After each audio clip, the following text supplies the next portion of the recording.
We have developed a solution that is using Gen AI machine learning to use the data to teach a model to formulate faster and to reduce the time to market. Our process that was taking weeks, between 4 to 5 weeks, are becoming minutes.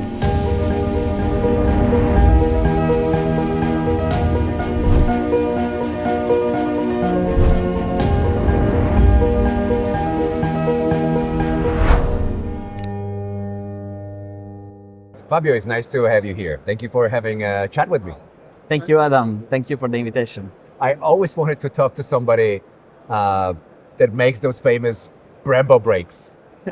So it's a real privilege to have you here. That's awesome. Thanks a lot. Thanks a lot. We are proud about it. I know, and I so wished you brought one of those brakes to show me, but I know those, they're getting really big. Yeah, they're getting big. Let's say, of course, also if optimization is part of our challenge, but brakes is a core element. We really save lives, so we need to ensure that the caliper, the disc, and all the elements are perfectly fit into the system and also into the digital ecosystem of the car.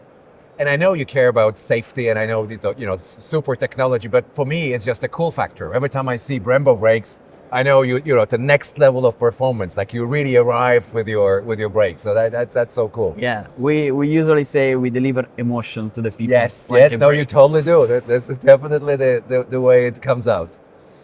But you are in a very unique position within the Brembo. What organization are you part of? Yeah, I'm part of a division that is Brembo Solutions, that we develop artificial intelligence solution for external market. So we discovered that some of the application we applied for internal R&D and quality, it was very powerful and innovative also for the external company.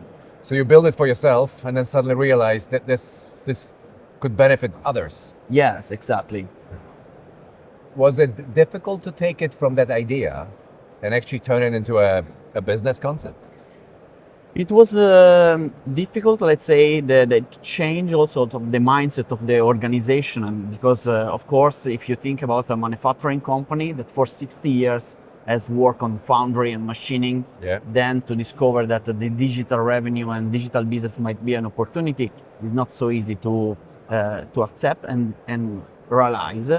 But of course, it was quite important to receive the feedback of the market and customer when they said, wow, your approach is quite differentiating, is quite valuable for us, and your solution are really useful for us. So it was really the feedback from them that convinced us that it was the right thing to do.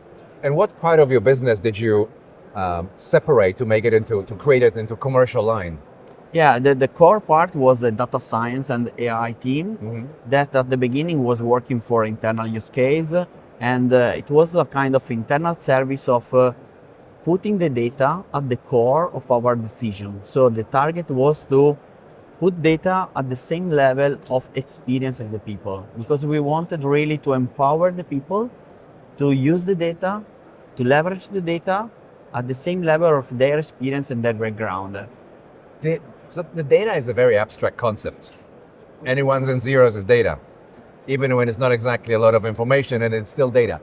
But you are making real things, like you are making brakes.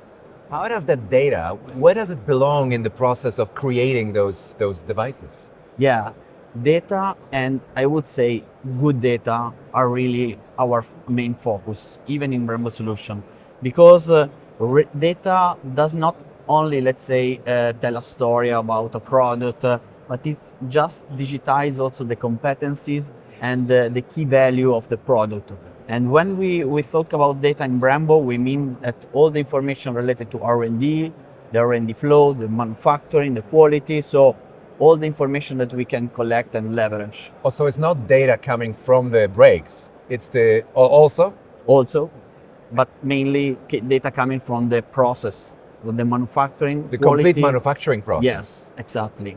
Including engineering processes? Engineering are the core. Data, you can imagine that the development of the brakes, it takes years. In the past it was 5, now we are reducing to 3, 1.5, always squeezing the data.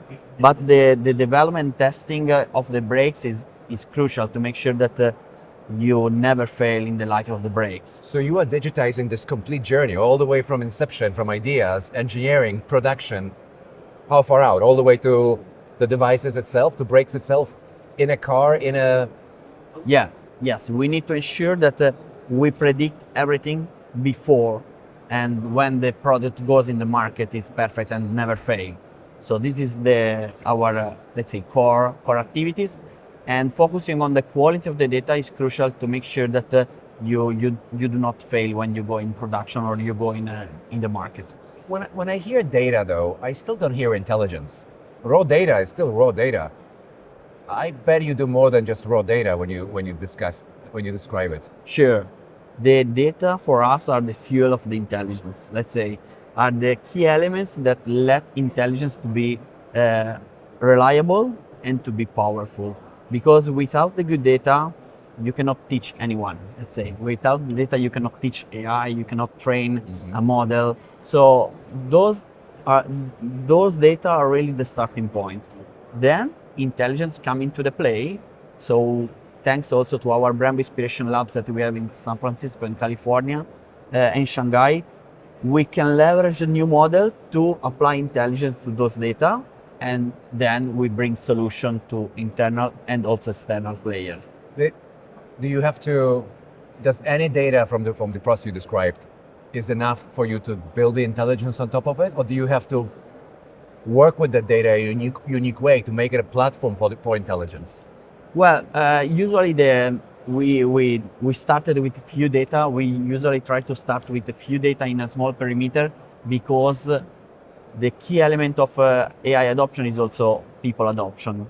People need to adopt the solution, need to see and recognize the value of those applications in their activities. And so to do this, we always try to start from a small perimeter, and even few data are enough to start, to get people involved. And then they will bring data to you. They will try to enlarge the scope and enlarge the perimeter. Because they're finding other problems to solve, or like what's driving them bringing you more data? They see the value. They see the real value. They see their life that is changing and improving. They remove all the low added value activities. They remove all the boring stuff that they need to do every day. So they say, guys, let's go. But I still don't see how you turn the data into those value components for your users. Like, where is the transition happening? Do you reason with the data? Do you have AI reasoning with it? Where is the magic happening? Yeah, let's make an example of Alchemics. That is a solution dedicated for the formulation. So we have developed a solution that is using Gen AI, machine learning, to use the data to teach a model to formulate faster and to reduce the time to market. So people are at the beginning putting few data of example of experimentation and recipe and KPIs that you measure, and then see the value of how process that was taking weeks, between 4 to 5 weeks, are becoming minutes. So if you see this value, you as an engineer, you cannot, let's say, forget. You need to go ahead, you bring a much more recipe and formulation, and you want to expand the perimeter of use. So, okay, if I'm running a business, if I can cut something from weeks to minutes, wow, obviously completely changes what I do, how I even think about the process. But if I'm an engineer, am I threatened by the fact that now my work just collapsed into minutes? It might be, but engineers are always passionate about discovering something new. And they often don't have time to discover something new because they are stuck in reformulating something known, something boring, on repeating what they've done before. Yeah. They want to do something crazy, create something unique. So if you use Alchemics or other solution to reformulate the product, do the boring stuff, you can really focus on R&D and discovery. On a software side, there was all this talk about vibe coding. Is this what's happening on the engineering side? Is there vibe engineering happening? Yeah, I would say yes. Yes, we are seeing engineering that are pushing us to do more and more to try to enhance their workflow, to speed up their activities, and try to find additional solution that can remove their boring stuff, I would say. Okay, so again, this is like as rosy as it gets. Well, do engineers trust the outcomes that they are getting because of the data that, they don't fully control? Now it's the data flow through AI and models. Do they still believe the outcomes? Well, it's a process. It's not magic, and it's not even trust from the day one. It's a journey that people need to start in a small environment, maybe where they are confident to try, where they can try, they can challenge a bit also artificial intelligence. They will at the beginning they will try to break it. Let's say they will try to see if AI How far is, can I push it before it's... yeah, exactly. yeah. But then when after few weeks or months of use, they start to build really the trust, and then is a process that of contamination. People talk to people, and everybody want to use.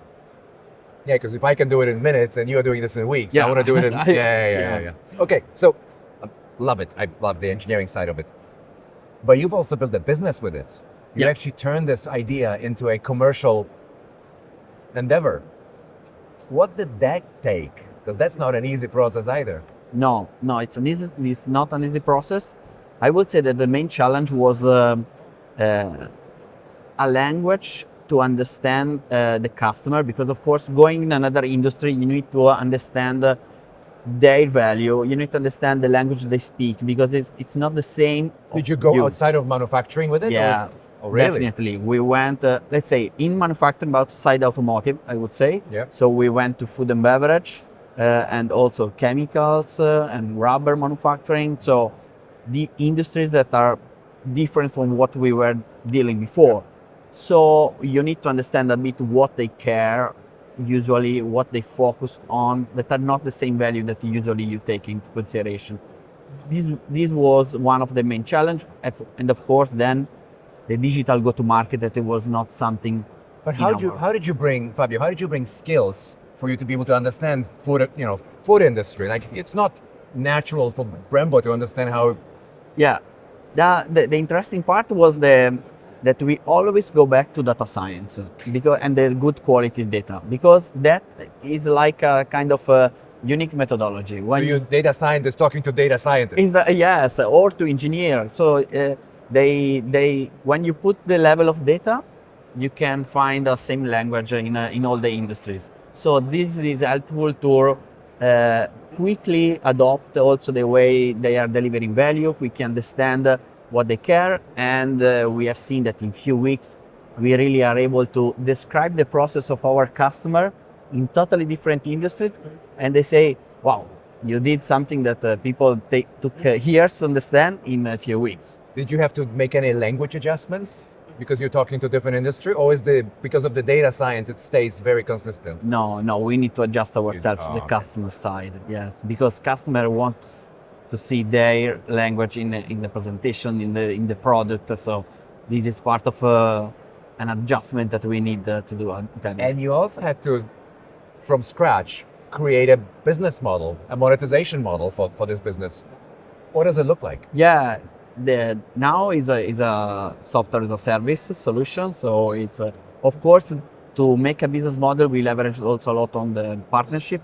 Microsoft is of course one of the main partners that we have, and we really took this chance to leverage their experience on digital business model to create also ours. And I would say that we just follow the way of AI, digitization, and business modeling, and we created a really powerful ecosystem of players that we are now collaborating to delivering value to the customer. And how mature is your business at this point? Has it been what, like 2 years, 3 years? Yeah, so Brembo Solutions has 3 years, Yeah. but Alchemics has been launched just last year. So we are now pushing a lot in the new scheme, and that is going very, very fast as AI is running. So are you like, profitable business on its own P&L? Yeah, we have our own P&L. We are still part of the Brembo group, Yeah. of course. But in Brembo, nothing is for free. So everybody has to gain their activity, their budget. And I would say that we are quite happy about the team that is increasing and is growing. It's fascinating, and so great to have you here and Thanks chatting a lot. with me. Seeing how engineering, such a technical subject, can translate into a new business model with you is just fascinating. Thanks a lot. Thanks a lot. It was Fascinating my conversation. pleasure. Thank you.